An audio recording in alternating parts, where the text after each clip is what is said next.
मेरा नाम जिया है और आज मैं आपको एक सच्ची कहानी सुनाने जा रही हूँ।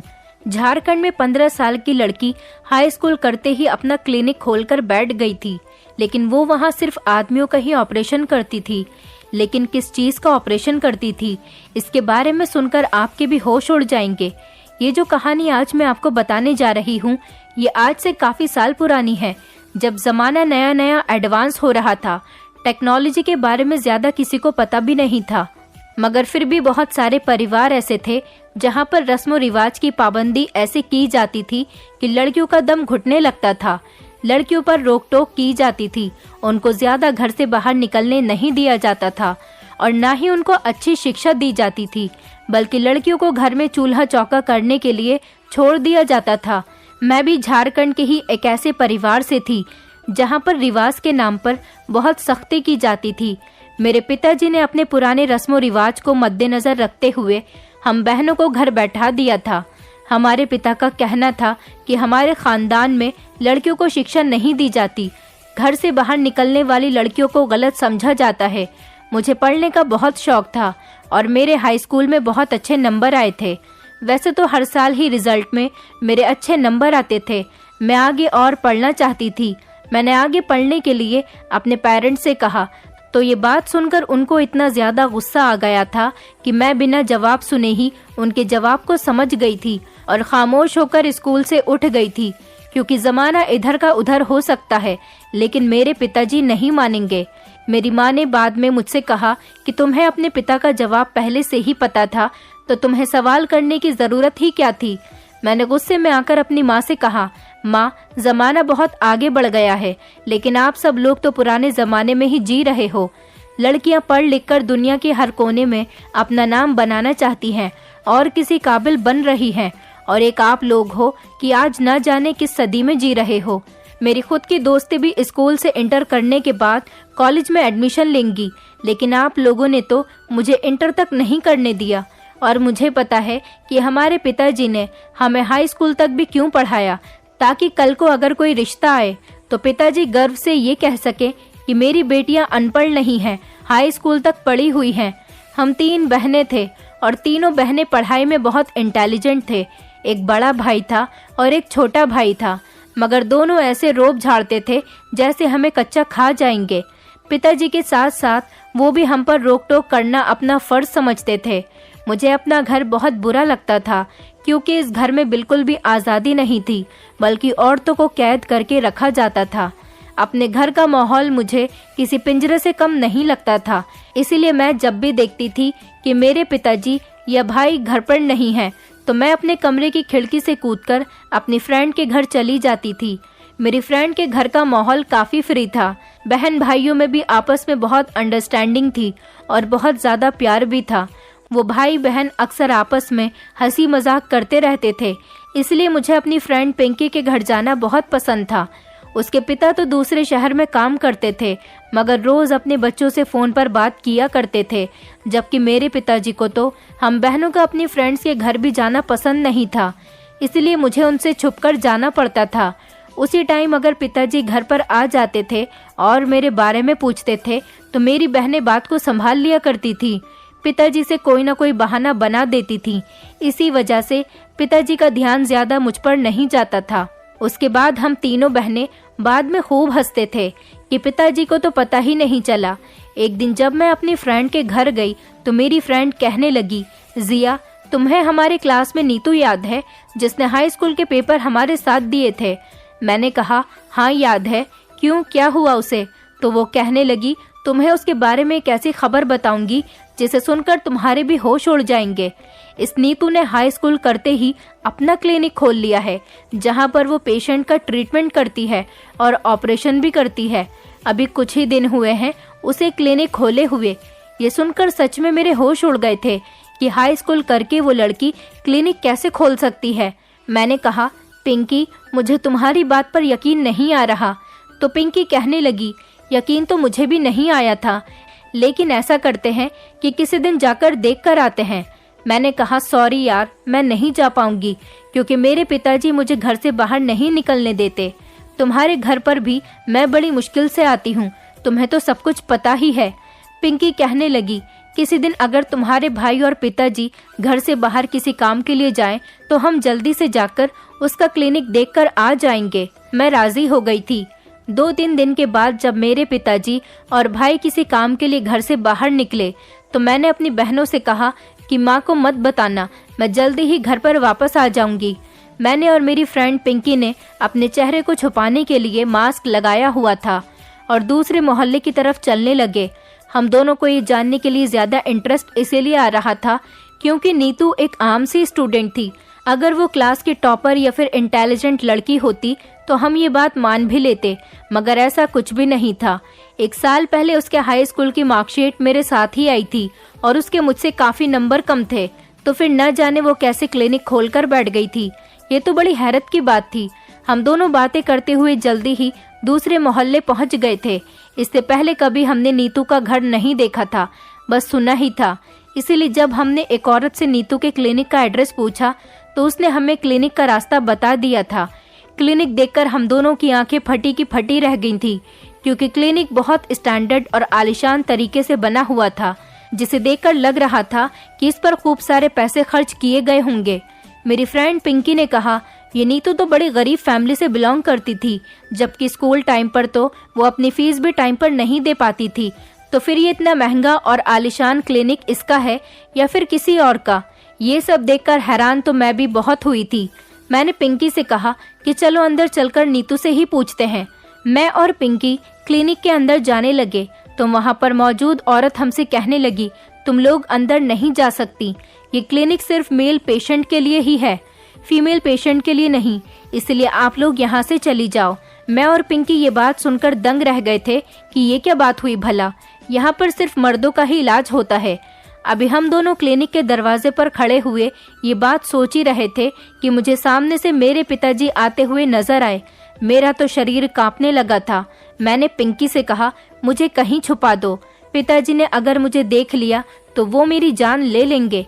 पिंकी ने जल्दी से मेरा हाथ पकड़ा और हम एक दीवार के पीछे छुप गए थे। मुझे लगा कि मेरे पिताजी को पता चल गया है कि मैं घर से बाहर हूँ, इसलिए वो मुझे लेने के लिए आए होंगे। मगर ये देखकर मेरे होश उड़ गए जब मैंने अपने पिताजी को उस क्लिनिक के अंदर जाते हुए देखा। ये नज़ारा देखकर तो मैं हक्का बक्का रह गई थी कि मेरे पिताजी को आखिर ऐसी कौन सी बीमारी है जो वो इस क्लिनिक में चले आए थे। मैं इस बारे में सोच ही रही थी, तभी अचानक पिंकी ने कहा कि चलो यहाँ से, किसके इंतजार में हो कि तुम्हारे पिताजी तुम्हें आकर यहाँ से लेकर जाएं। मैंने पिंकी से कहा, तुमने देखा, पिताजी अभी क्लिनिक के अंदर गए हैं। वो बड़ी मासूमियत से कहने लगी, तो क्या हो गया, अंकल की तबीयत खराब होगी, इसीलिए वो उस क्लिनिक में चले गए होंगे। अब क्लिनिक खुल गया, इसलिए हमारे इलाके के आदमियों का तो फायदा हो गया। उन्हें अब दूर किसी अस्पताल में जाने की जरूरत नहीं होगी और सारा इलाज यहाँ इस क्लिनिक में हो जाएगा। थोड़ी देर के बाद मैं पिंकी के साथ घर वापस आ गई थी और आते ही मैंने पिताजी का इंतजार करना शुरू कर दिया था, मगर वो पूरे 4 घंटे बाद घर वापस आए थे। मुझे पूरी उम्मीद थी कि पिताजी घर आते ही पहले पानी मांगेंगे ताकि वो दवाई खा सके, मगर ऐसा कुछ भी नहीं हुआ। पिताजी खाना खाकर बड़े मजे के साथ सो गए थे। मेरे पास फिर से बहुत सारे सवाल थे जो मेरे दिमाग में घूम रहे थे कि मेरे पिताजी तो कहीं से बीमार नहीं लगते, फिर वो उस क्लिनिक में क्या करने गए थे, और अगर उनको कोई बीमारी थी तो क्या उन्हें दवाई नहीं दी गई थी। मैं अब साफ साफ अपने पिताजी से बात नहीं कर सकती थी क्योंकि मेरे अंदर इतनी हिम्मत नहीं थी। इसलिए जब मैंने अपनी इस परेशानी के बारे में अपनी दोस्त से बात की तो उसने बड़े अजीब से एक्सप्रेशन बनाए और कहने लगी, मेरे भैया ने बताया कि वहाँ पर सिर्फ मर्दों का ही इलाज किया जाता है और इलाज अलग अलग तरीके से किया जाता है, दवाइयाँ भी नहीं दी जाती और ना ही इंजेक्शन लगाया जाता है। मैंने चौंकते हुए कहा, तो फिर इलाज कैसे होता है? पिंकी कहने लगी कि अब ये तो मुझे नहीं पता किस तरह से नीतू अपने पेशेंट का इलाज करती है। मैंने तो पिंकी से कहा कि तुम पेशेंट बनकर वहाँ चली जाना और पता करके आना, मगर उस क्लिनिक के अंदर जाना आसान बात नहीं थी। वहाँ पर 18 साल से कम उम्र के लड़के नहीं जा सकते थे और मेरा भाई तो अभी 14 साल का है। मुझे जो भी नई खबर मिलती थी उसके बारे में मुझे मेरी फ्रेंड ही बता दिया करती थी, वरना मेरा तो घर से बाहर निकलना ही मना था। मेरे पिताजी ने जब से उस क्लिनिक में जाना शुरू किया था और उनके बिहेवियर में भी काफ़ी चेंजेस आने लगे थे। अब पहले की तरह पिताजी गुस्सा भी नहीं करते थे, बल्कि काम पर से वापस आते ही अपने कमरे में जाकर लेट जाते थे और अब वो काम से भी लेट आने लगे थे। पिताजी का ध्यान जब घर से हटा तो मेरे भाइयों को भी अपने दोस्तों के साथ आवारागर्दी करने का मौका मिल गया था और वो भी घर पर देर से आने लगे थे। घर की तरफ अब किसी का भी ध्यान ही नहीं था। पिताजी तो अब जैसे किसी अलग ही दुनिया में रहने लगे थे।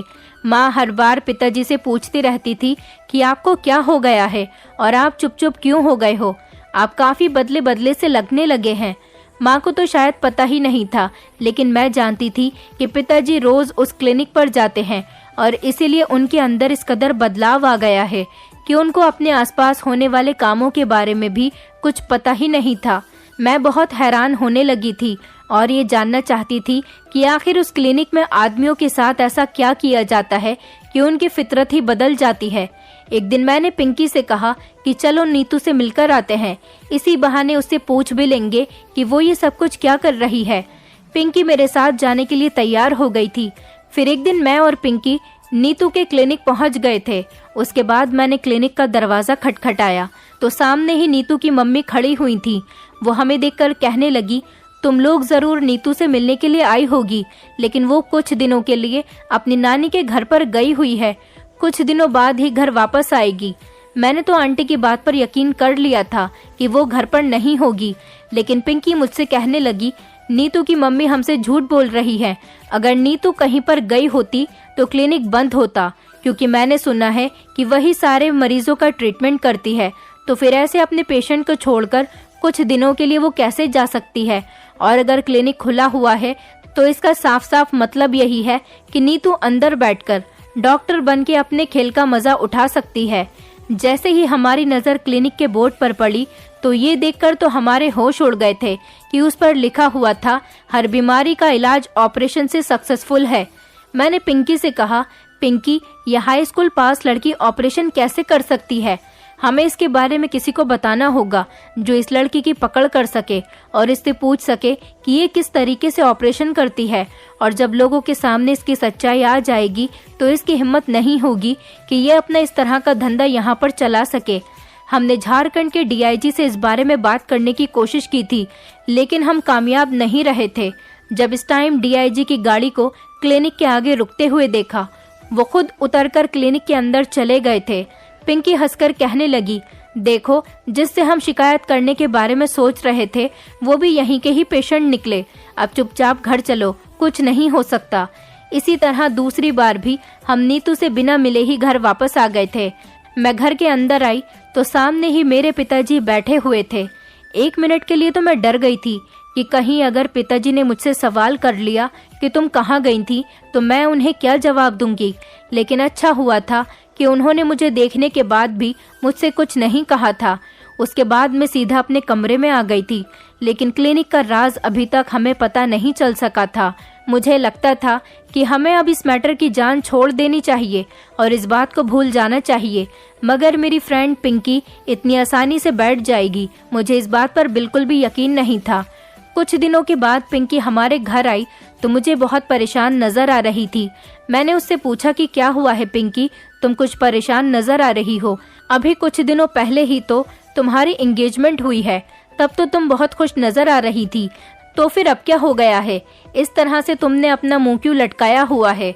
पिंकी की एंगेजमेंट उसके पड़ोस में रहने वाले लड़के से ही अभी पिछले हफ्ते ही हुई थी और वो बहुत खुश थी क्योंकि उसकी लव मैरिज हो रही थी। लेकिन अब उसको इतना परेशान देखकर मुझे सुकून नहीं मिल रहा था और ना ही समझ आ रहा था कि वो इतनी परेशान क्यों है। तो मैंने उससे पूछ ही लिया तो वो बताने लगी कि मैंने सुना है मेरा होने वाला पति भी नीतू के क्लिनिक पर ही जाता है। मैंने पिंकी से पूछा, क्या तुम सच कह रही हो? पिंकी की आंखों में आंसू आ गए और वो कहने लगी, हाँ, मैं सच कह रही हूँ। मेरा फियांसी नीतू के क्लिनिक पर ही जाता है और हर 15 दिन में जाता है। मगर जब मैंने उससे पूछा कि तुम्हें क्या हुआ है, तुम क्यों जाते हो, तो वो मुकर गया। उसने मुझे कुछ भी नहीं बताया।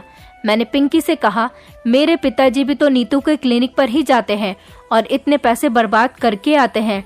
न जाने ये नीतू मर्दों के साथ क्या कर रही है, ऐसा क्या घोलकर उन्हें पिला देती है। पिंकी मुझसे कहने लगी, अब तो इस सच्चाई का पता लगाने का टाइम आ गया है। अब हम ऐसे खामोश नहीं बैठ सकते। मेरे पास एक प्लान है, हमें इस प्लान पर फोकस करना होगा, क्योंकि इसके लिए हमें रात के 11 बजे घर से बाहर निकलना होगा।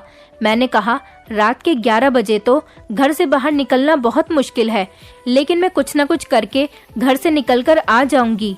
रात के 10:30 बजे मैं माँ पिताजी के सामने अपने कमरे में आकर लेट गई थी और कुछ देर तक इस तरीके से एक्टिंग करने लगी कि मैं सो रही हूँ। उसके बाद जब 11:45 बजे तो मैं खिड़की से कूदकर पिंकी के घर चली गई थी। पिंकी ने मुझे एक बड़ी सी चादर ओढ़ने के लिए दी और कहने लगी, हम इसे ओढ़कर चलते हैं ताकि हमें कोई पहचान न ले। पिंकी के घर वाले भी सब सो रहे थे। गली में दूर दूर तक कोई नजर नहीं आ रहा था। पिंकी और मैं जल्दी ही क्लिनिक वाले मोहल्ले में चले गए थे, लेकिन क्लिनिक के अंदर जाने के बजाय पिंकी ने मुझे वहीं बाहर छुपकर बैठने के लिए कहा। मुझे लगा कि शायद पिंकी अपने फियांसे को रंगे हाथों पकड़ना चाहती है, मगर ये ख्याल गलत साबित हुआ था। हमें वहां छुपकर बैठे हुए 10 मिनट ही हुए थे जब हमने क्लिनिक की रिसेप्शन वाली औरत को गली में आते हुए देखा। पिंकी मुझसे कहने लगी, चलो हमें इस औरत को गली के अंदर आते ही पकड़ लेना है। हम बहुत सावधान होकर उस औरत का पीछा करने लगे। मुझे कुछ भी समझ में नहीं आ रहा था कि पिंकी के दिमाग में क्या चल रहा है। आखिर उस औरत का पीछा करने से हमें सारे रास्ते का पता कैसे चल सकता था।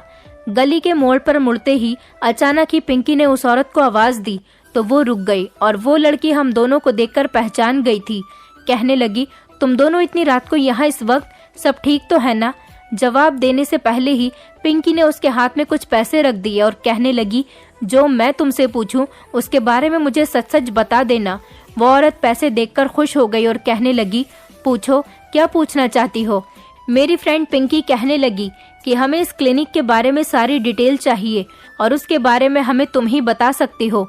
तो बताओ, क्या होता है इस क्लिनिक के अंदर और कौन कौन आता है इस क्लिनिक में? वो औरत डिटेल के साथ बताने के लिए तैयार हो गई थी। कहने लगी, वैसे तो मुझे सख्ती से मना किया गया है कि मुझे किसी को भी क्लिनिक के बारे में कुछ नहीं बताना, लेकिन मैं फिर भी तुम लोगों को बता देती हूँ जितना मुझे पता है।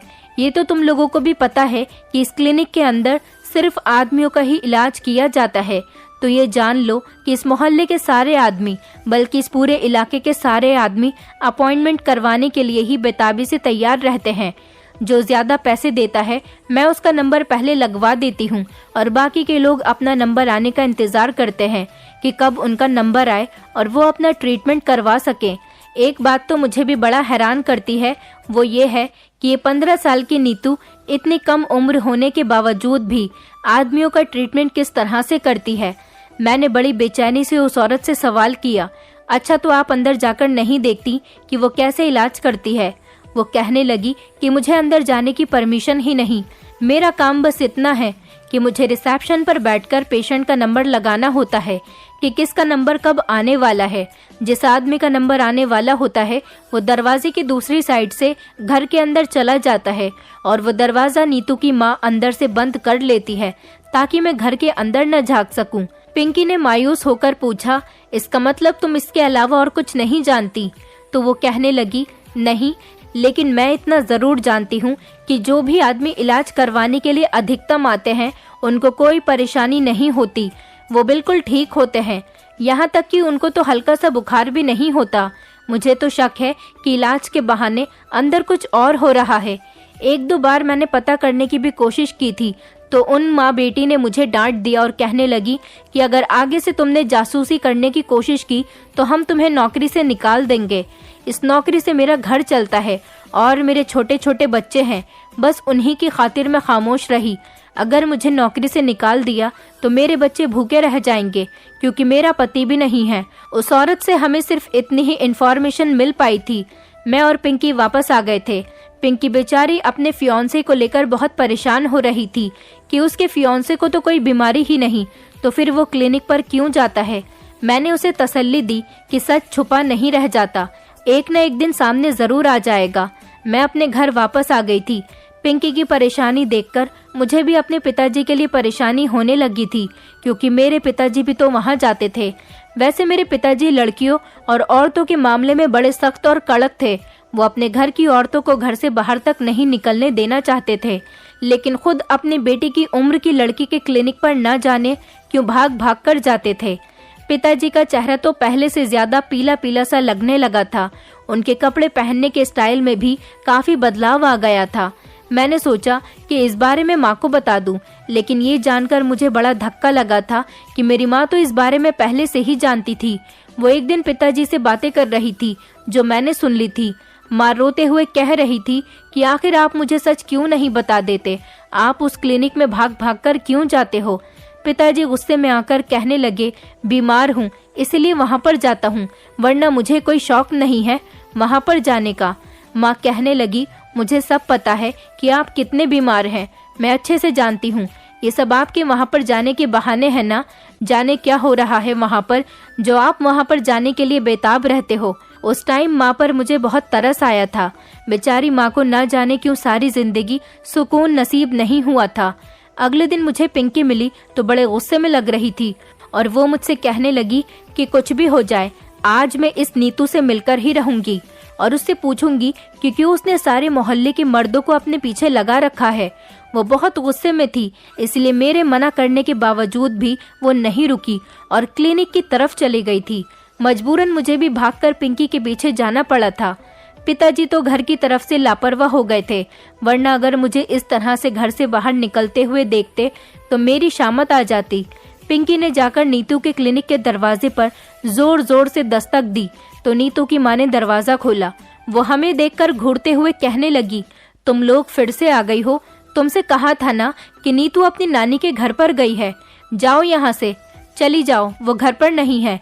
इतनी बेइज्जती करवाने के बाद मैं तो चुपचाप वापस आ रही थी, लेकिन पिंकी गुस्से से बेकाबू हो गई और नीतू की माँ से कहने लगी, आंटी अगर आपने हमें नीतू से मिलने नहीं दिया तो मैं आपसे कह रही हूँ कि शोर मचाकर मैं सारे मोहल्ले को बता दूंगी कि आप लोग फ्रॉड लोग हो।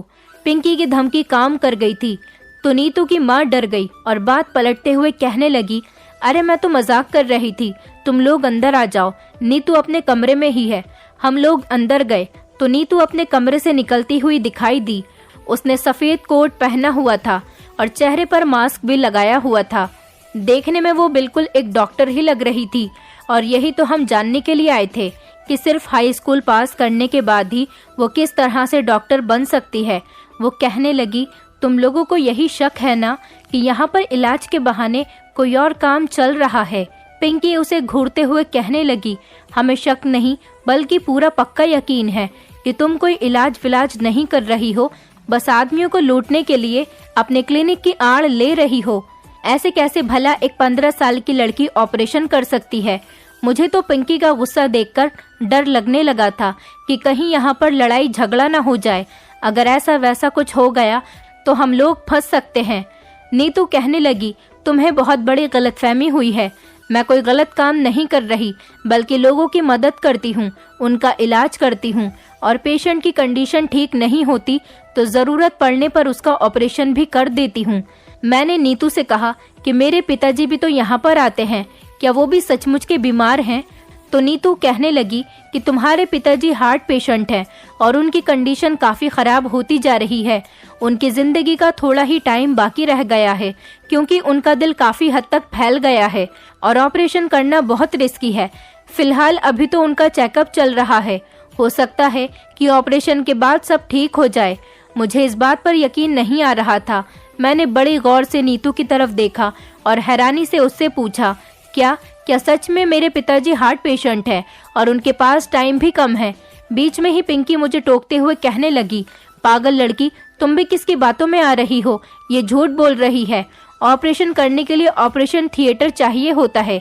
ये सुनकर नीतू को भी गुस्सा आ गया। वो कहने लगी, तुम्हें मेरी बात पर यकीन नहीं आ रहा?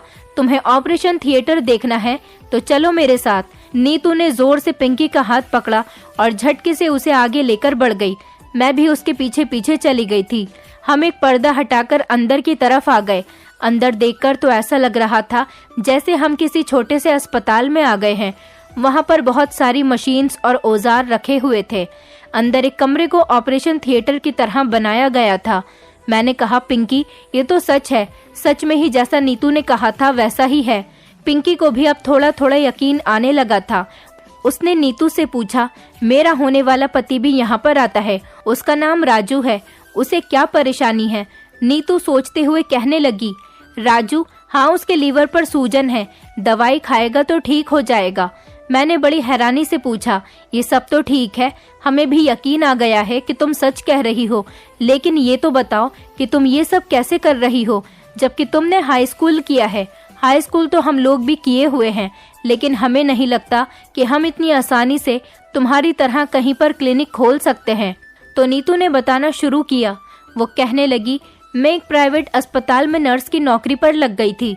मैं स्कूल की छुट्टी के बाद अपनी माँ के साथ सारा दिन अस्पताल में नर्स का काम सीखती थी। जैसे जैसे मैं बड़ी होती चली गई, मुझे भी इस काम में इंटरेस्ट आने लगा, क्योंकि मेरी माँ पहले से ही अस्पताल की नर्स थी और मैंने फैसला कर लिया कि मुझे भी यही काम करना है। मैंने डॉक्टर और पेशेंट की बातों से सीखना शुरू कर दिया था कि किसको क्या परेशानी है तो उसे क्या दवाई दी जानी है। हाई स्कूल करने तक मैं बहुत कुछ सीख चुकी थी। कभी कभी जब अस्पताल में डॉक्टर नहीं होते थे तो मैं उनकी जगह दवाइयाँ लिख देती थी। मेरी इस मेहनत और लगन से अस्पताल के बड़े डॉक्टर बहुत इम्प्रेस हुए थे और कहने लगे, अगर तुम चाहो तो मैं तुम्हें 8-10 महीने में वो सब कुछ सिखा सकता हूँ जो बाकी स्टूडेंट MBBS करके 5 सालों तक भी नहीं सीख पाते। मुझे और क्या चाहिए था। मैं तो डॉक्टर साहब की बात सुनकर बहुत ज़्यादा खुश हो गई थी। मैं जल्दी से डॉक्टर की बात मान गई थी और हाई स्कूल के एग्ज़ाम कंप्लीट होने के बाद वहाँ पर चली गई थी और इन 10 महीनों में मैंने बहुत कुछ सीख लिया है। इसलिए मैंने यहाँ पर क्लिनिक खोल लिया ताकि मैं अपने इलाके के लोगों का इलाज कर सकूं। तुम लोगों को बड़ी हैरानी होती होगी कि यहाँ पर इतनी भीड़ भाड़ क्यों लगी रहती है, तो उसका जवाब ये है कि इन दिनों मैं फीस नहीं ले रही हूँ। जो पेशेंट की दवाइयों का खर्चा आता है सिर्फ उनको वही देना होता है। अपने एक्सपेरिमेंट की खातिर मैंने फैसला किया कि मैं अभी लगभग 5 महीनों तक फीस नहीं लूंगी और इसीलिए लोग दूर दूर से भागे भागे फ्री इलाज करवाने के लिए मेरे पास आते हैं। जिनको दवाई देनी होती है मैं उनको दवाई दे देती हूँ और जिनका ऑपरेशन करना होता है वो भी कर देती हूँ। मैंने बड़ी हैरानी से पूछा, लेकिन नीतू, तुम मेल पेशेंट का ट्रीटमेंट ही क्यों करती हो, फीमेल पेशेंट का क्यों नहीं करती? तुम्हारे क्लिनिक में सिर्फ आदमियों को आने की ही परमिशन है, औरतों को नहीं है, क्यों? इसकी वजह क्या है? तो वो कहने लगी, इसमें कोई खास बात नहीं, बस ऐसे ही मैंने सोचा कि शुरू के 5 महीनों तक मैं सिर्फ आदमियों का ही इलाज कर लेती हूँ, उसके बाद औरतों का भी शुरू कर दूंगी। उससे सारे सवाल जवाब करने के बाद तो मुझे काफी सारी तसल्ली हो गई थी, मगर पिंकी के चेहरे को देखकर न जाने मुझे ऐसा क्यों लग रहा था कि वो अभी तक कुछ अनकंफर्टेबल सी है। मैंने जब वापस आकर पिंकी से पूछा तो वो कहने लगी, मैंने उसकी सारी बातें सुनी हैं और अपनी आंखों से उसका क्लिनिक भी देख लिया, मगर ना जाने क्यों फिर भी ऐसा लग रहा था कि नीतू ने हमसे बहुत कुछ छुपा रखा है।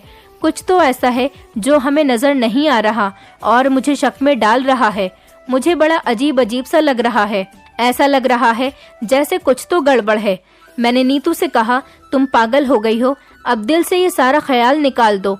अब तो तुम्हारा फियोंसे वाला मैटर भी सॉल्व हो गया। उसके बाद हमें याद आया कि इसी मोहल्ले में हमारी एक पुरानी फ्रेंड भी रहती है। हम दोनों घर जाने के बजाय अपनी पुरानी फ्रेंड के घर चले गए थे, जो कि नीतू के क्लिनिक के आगे वाली गली में था। लगभग आधा घंटा हम अपनी फ्रेंड के घर बैठ गए थे। उसके बाद हम घर वापस आने के लिए निकल गए थे। अभी हम उस मोहल्ले से निकलने ही वाले थे तो देखा कि एक पुलिस की गाड़ी सामने से चली आ रही है और हमारे आगे आकर रुक गई। उसमें 2 पुलिस वाले बैठे हुए थे। एक हवलदार ने पूछा कि क्या यहाँ पर कोई नया क्लिनिक खुला है, कहाँ है वो? मैंने इशारे से बताया कि उस तरफ है। पुलिस वाले नीतू के घर की तरफ चले गए थे। मुझे लगा कि वो लोग भी अपना इलाज करवाने के लिए यहाँ पर आए होंगे, लेकिन पिंकी चिल्लाते हुए कहने लगी, अरे ये पुलिस तो छापा मारने के लिए आई है। मैंने ध्यान से देखा तो वो पुलिस वाले अपनी गन को संभालते हुए नीतू के घर और क्लिनिक के अंदर चले गए थे। कुछ ही देर में सारा मोहल्ला इकट्ठा हो गया था और क्लिनिक के बाहर बहुत भीड़ जमा हो गई थी। हम दोनों भी मुंह छुपाकर आगे बढ़े कि देखे तो सही आखिर माजरा क्या है। पुलिस ने नीतू और उसकी मम्मी को अरेस्ट कर लिया था। ये देखकर तो मैं हैरान रह गई थी। मोहल्ले वाले पुलिस को बहुत बुरा भला कह रहे थे कि उन माँ बेटी को क्यों अरेस्ट किया गया है, ये लोग तो इलाज करती हैं। वो पुलिस वाला ऊंची आवाज में कहने लगा, पिछले काफी दिनों से हमारे पास शिकायत आ रही है कि इस मोहल्ले में कुछ गैर कानूनी काम हो रहा है। हमें बताया गया था कि ये एक हाई स्कूल पास 15 साल की लड़की लोगों का ट्रीटमेंट और उनका ऑपरेशन करती है। इसीलिए हमने अपने एक साथी को इसकी जासूसी करने के लिए यहाँ पर भेज दिया।